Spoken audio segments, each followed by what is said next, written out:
Այն որ տեղյակ չեն, չեմ կարծում որ տեղյակ չեն, որովհետև անընդհատ մենք նման ակցիաների միջոցով տարբեր այցերի ժամանակ բարձրաձայնում ենք այս հարցը, բայց այն որ պետք է անընդհատ խոսենք այս մասին, դա միանշանակ է,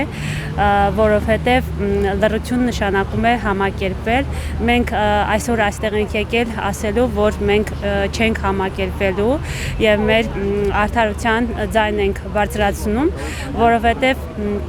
չի կարող լինել խաղաղություն, ինչի մասին այսօր խոսվում է, ինչի մասին այսօր համոզված եմ նրանք քննարկելու են, չի կարող լինել խաղաղության մասին խոսք, եթե այսօր Բաքվի բանտերում շարունակում են մնալ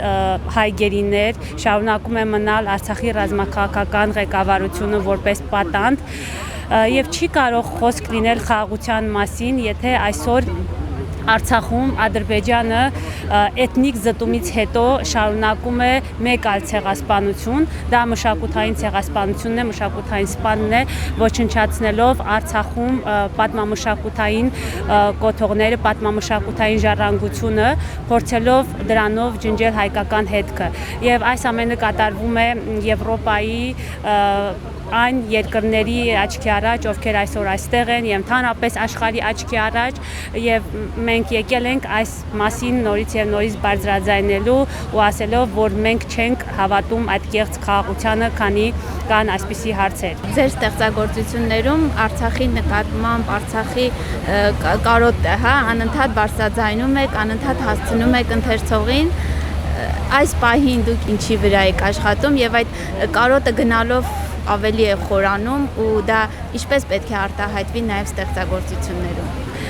Ես կարծում եմ այսօր առավել քան երբևէ յուրաքանչյուր ոք իր ոլորտում պետք է շարունակի խոսել Արցախի մասին,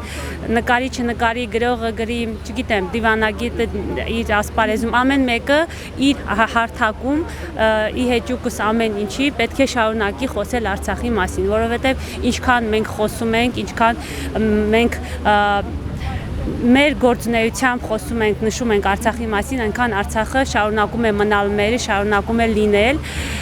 եւ դա պետք է անդադար լինի։ Ու քանի որ իմ ասպարեզը մշակույթն է, գրականությունն է, ես այդ ասպարեզում շարունակում եմ իմ ձայնը, իմ փոքրիկ խոսքը Արցախի մասին հնչեցնել։ Վերջին շրջանում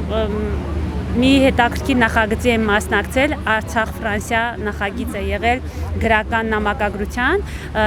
որում Արցախից մի գրող, այսինքն ես եւ Ֆրանսիայից մի գրող իրար նամակներ են գրել, գրական նամակներ, որի մեջ ես պետք է պատմեի Արցախի մասին։ Եվ այդ գրական նամակագրությունը արդեն գրքի տեսքով կա ու փորձել եմ գեղարվեստական լեզվով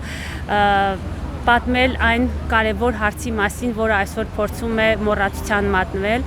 իմ մանկության միջոցով, իմ երիտասարդության միջոցով պատմել Արցախի մասին։ Գիրքը հայերեն եւ ֆրանսերեն է, երկու լեզվով է եւ կոչվում է Նամակներ դրախտից, որտեղ արդեն ոչ ոք չկա։ Դրախտը բնականաբար Արցախն է, Բնականաբար Արցախն է, այո։